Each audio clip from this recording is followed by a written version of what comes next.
EVM बाबत पृथ्वीराज चव्हाण यांच्याकडून शंका व्यक्त करण्यात आली। ईव्हीएम डिझाईन करतानाच काहीतरी गडबड झाली आहे। पृथ्वीराज चव्हाण यापुढील निवडणुका बॅलेट पेपरवरच व्हाव्यात अशी काँग्रेसची अधिकृत भूमिका असल्याची प्रतिक्रिया पृथ्वीराज चव्हाण यांनी दिली।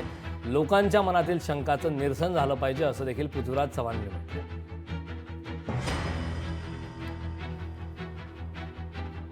या इलेक्ट्रॉनिक निवड प्रक्रियेवर लोकांचा विश्वास बसेल आणि ज्याच्या मनामध्ये शंका आहे की काहीतरी भानगड केलेली आहे, बाबा आढावा निकाल उपोषण केलं, अनेक राजकीय नेत्यांनी विश्वास त्यामध्ये गैरविश्वास निर्माण केलेला आहे, म्हणून मी ती मागणी केलेली आहे।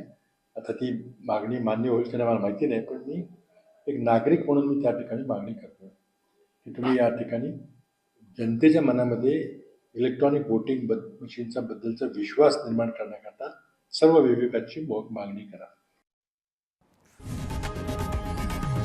लोकशाही मराठी ऐका, पहा, जागरूक रहा।